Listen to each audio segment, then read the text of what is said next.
Eh bien bonsoir à toutes et à tous. Aujourd'hui, une grande nouveauté, qui n'en est pas une peut-être pour certains d'entre vous. Eh bien, je vais lancer devant vos yeux ébahis la version GIMP. La version GIMP, attention, la 2.6.10.6. Mais vous allez me dire, il n'y a rien de nouveau là-dedans, ça fait quelques semaines que c'est sorti. Oui, mais non.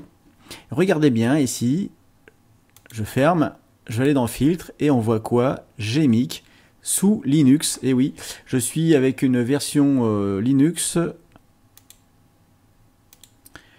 Kubuntu, donc la version, j'ai voulu donc la Kubuntu 18.0 Calt, avec un environnement Plasma, donc du Linux Debian-like, on ne peut plus simple. Donc maintenant, il y a possibilité d'avoir Mint GIMP en PPA pour l'installation parce que le Flatpak me satisfaisait absolument pas.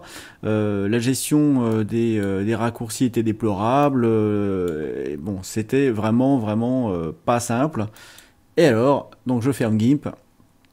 On va ici, et comment est-ce qu'on récupère donc ces fameux PPA pour les versions Debian-like? Eh bien, tout simplement, je vais aller dans GIMP, et vous allez voir que dans GIMP, ici dans gimp.org, on les trouve absolument pas.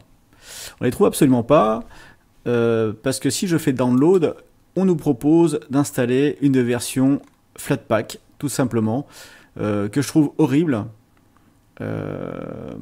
Parce que finalement c'est une espèce de prothèse, une verrue qui va dessus, elle n'est pas intégrée au système. Moi j'ai pas trouvé, à l'utilisation, je trouve que c'est moins bien que les PPA qui étaient intégrés, qui marchaient super bien. Alors le hasard fait que je suis allé pour la énième fois sur Gmic. Et donc sur gmic.ue, donc ici le truc de Gmic, on voit que comme d'habitude, alors j'ai ici dans l'onglet Download, vous voyez bien, on peut télécharger une version zip pour un Debian, mais franchement, j'ai installé sur le Flatpak la version, mais ça marche pas, ça chie partout, c'est vraiment horrible. Par contre, la version Krita, ici en installant la version Ubuntu 64 bits directement, là, avec le dep package, Krita l'a trouvé tout de suite, il n'y a pas eu de soucis, c'est allé directement s'installer.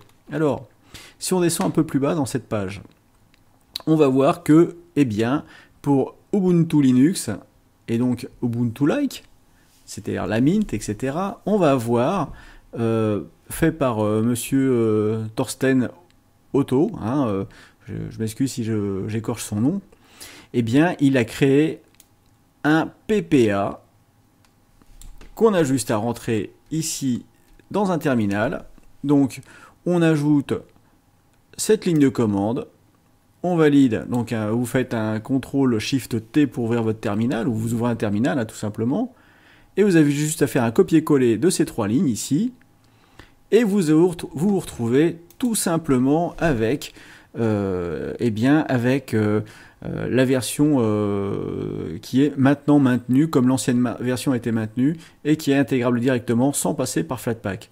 Alors vous avez aussi des packages pour Fedora et Gentoo, donc par exemple pour la Calculate et pour la Fedora, donc les Fedora-like. Je ne les ai pas testés parce que je n'ai pas ce genre d'installation chez moi. Mais voilà, donc par contre, si vous avez Resynthesizer ou LiquidResqual et ou LiquidResqual, je suis preneur parce que je cherche toujours et malheureusement pour l'instant je trouve que des versions Windows. Donc amis Linuxiens, si vous trouvez, je serai content d'avoir le tuyau. Allez, bise chez vous, à plus tard. C'était une petite info entre deux tutos comme ça au passage. Ciao.